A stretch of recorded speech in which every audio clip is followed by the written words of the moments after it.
हरतालिका तीज व्रत कथा।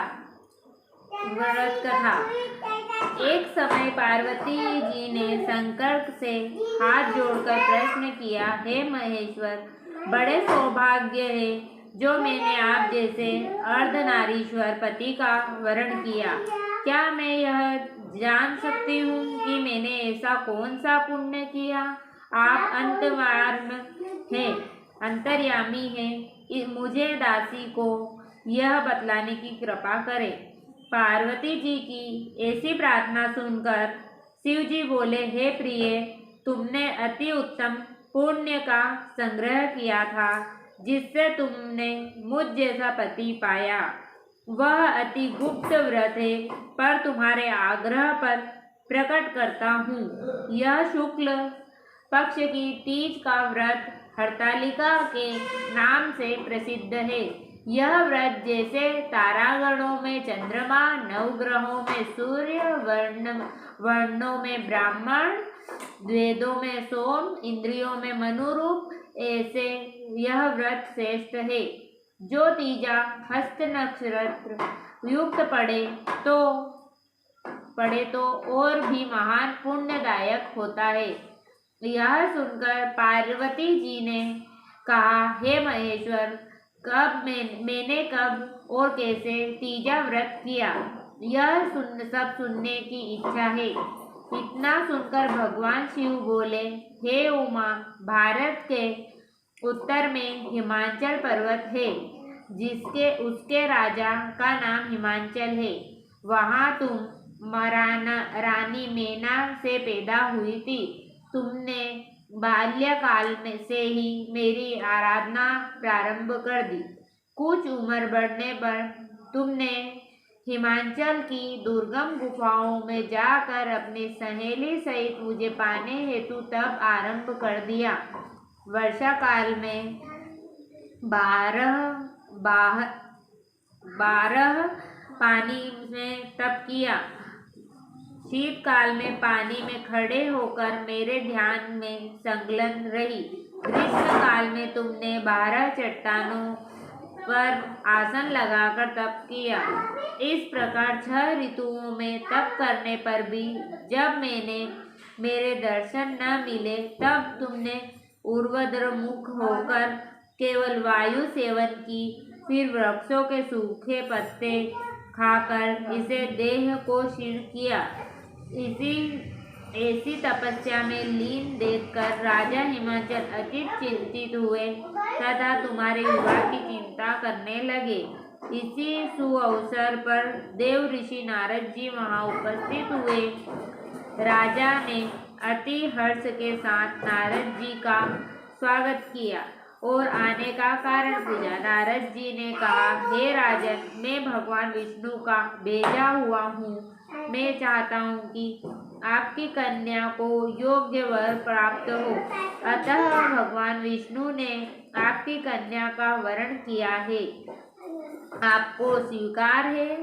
राजा हिमाचल ने कहा, महाराज, मेरा सौभाग्य है जो मेरी कन्या को विष्णु जी ने स्वीकार किया, अतः मैं अवश्य उन्हें अपनी कन्या का दान करूँगा। यह निश्चित हो जाने पर नारद जी ने वैकुंठ जाकर भगवान विष्णु से पार्वती के विवाह के लिए कहा। इधर महाराज हिमाचल ने वन में जाकर तुम्हारा भगवान विष्णु के साथ विवाह होने का निश्चय सुनाया। यह सुनते ही तुम्हें महान दुख हुआ। उस दुख से विलह होकर अपनी सखी के पास पहुंचकर विलाप करने लगी। तो तुम्हारा विलाप देख सखी ने कहा, देवी, मैं तुम्हें ऐसी गुफा में ले चलूंगी जहाँ महाराज भी तुम्हें न पा सकेंगी। ऐसा कहकर उमा समेत हिमाचल की गहन गुफा में विलीन हो गई। तब राजा घबराकर पार्वती जी को ढूंढते हुए विलाप करने लगे कि मैंने विष्णु जी को वचन दिया है, वह कैसे पूर्ण होगा। ऐसा कह वह मूर्छित होकर फिर सभी पूरणवासियों को साथ लेकर तुमको ढूंढने के लिए महाराज निकल पड़े और सोचने लगे कि मेरी कन्या को व्याघ्र खा गया या सर्प ने डस लिया या राक्षस हर के ले गया। उस समय तुम अपनी सहेली के साथ ही गहन गुफा में पहुंची। बिना अन्न जल के मेरे इस व्रत को आरंभ करके नदी की बालू की शिव प्रतिमा स्थापित कर विधिवत वन पुष्पों से पूजन करने लगी। उस दिन भाद्र मास तृतीया शुक्ल पक्ष हस्त था। तुम्हारी पूजा के फलस्वरूप मेरा सिंहासन हिल उठा, तो मैंने तुम्हें दर्शन देकर कहा, हे देवी, मैं तुम्हारे व्रत और पूजन से अति प्रसन्न हूँ। तुम अपनी कामना का मुझसे वर्णन करो। इतना सुनकर तुमने लज्जित भाव से प्रार्थना की कि आप अंतर्यामी हैं, मेरे मन के भाव आपसे छुपे नहीं हैं, मैं आपको पति रूप में चाहती हूँ। इतना सुन मैं तुम्हें इच्छित वर देकर अंतर ध्यान हो गया। इसके बाद तुम्हारे पिता हिमांचल तुम्हें मंत्रियों सहित ढूंढते ढूंढते नदी तट पर मारे शोक के मूर्छित होकर गिर पड़े।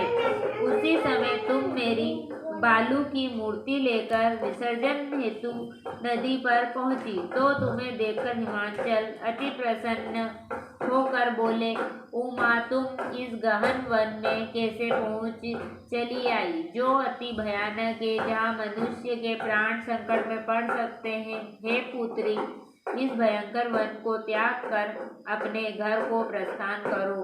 पिता के वचन सुनकर तुमने कहा, हे पिता, आपने मेरा विवाह भगवान विष्णु के साथ स्वीकार कर लिया। इससे मैं इस वन में रहकर अपने प्राण त्याग दूंगी। ऐसा सुनकर राजा हिमांचल अति दुखी हुए और बोले, हे पुत्री, शोक मत करो। मैं तुम्हारा विवाह कदापि विष्णु के साथ न करूँगा। जो तुम्हें रुचिकर है उसी सदाशिव के साथ करूँगा। तब तुम सखी के साथ नगर में उपस्थित होकर अपनी माता व सहेली से मिली। कुछ समय बाद शुभ मुहूर्त में तुम्हारा विवाह वेद विधि के साथ महाराज हिमांचल व रानी मेना ने मेरे साथ करके पुण्य का अर्जन किया। सौभाग्यशाली सहेली ने तुमको हरण करके हिमांचल की गुफा में रखा, जो मेरा तीजा व्रत किया। इसी से इस व्रत का नाम हरतालिका पड़ा और वह व्रत सब व्रतों का शिरोमणि हुआ। इस प्रकार कथा सुन माता पार्वती ने कहा, हे प्रभु, आपसे मिलने की सुखद कथा सुन मुझे प्रसन्नता तो हुई। इस व्रत के करने की विधि व इसका फल मुझे नहीं बताया, सो कृपा करके मुझे इस व्रत का विधान और पुण्य फल प्राप्ति का वर्णन बताएं।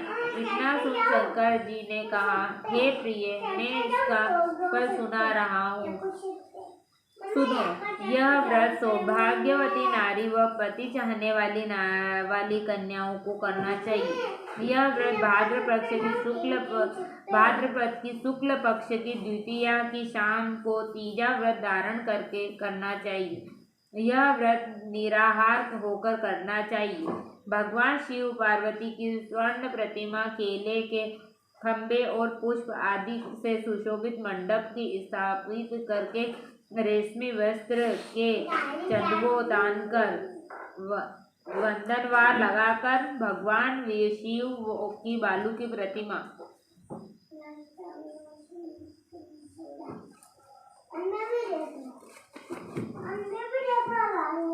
स्थापित कर पूजन कर रात्रि जागरण करना चाहिए और भगवान शिव को सामग्री समर्पण करके ब्राह्मणों को द्रव्य, अन्न,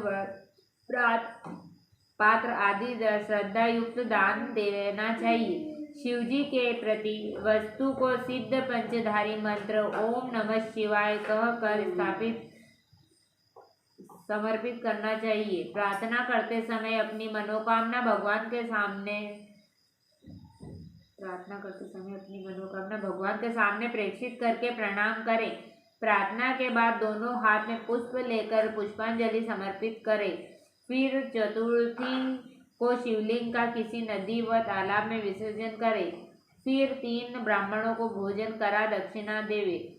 इस प्रकार व्रत पूर्ण करने से स्त्रियां सौभाग्यवती होती है, पुत्रों से सुखी होकर जीवन व्यतीत करती है। कन्या यह व्रत करे तो उसे कुलीन व धनवान वर होने का सौभाग्य प्राप्त होता है। हे देवी, सौभाग्यवती स्त्री इस व्रत को धारण नहीं करती। सौभाग्यवती स्त्री इस व्रत को धारण नहीं करती, वह बार बार वैद्य व पुत्र शोक को प्राप्त होती है। जो स्त्री तीज के दिन व्रत रखकर चोरी से अन्न खाती है वह शकुनी का जन्म पाती है।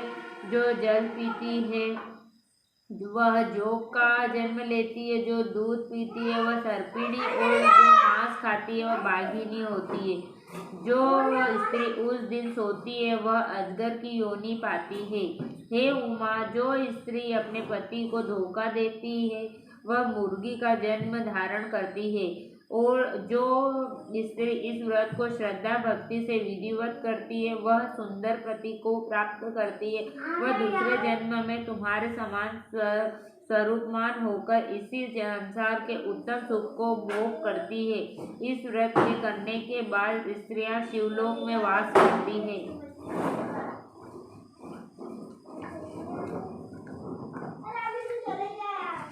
हो गया।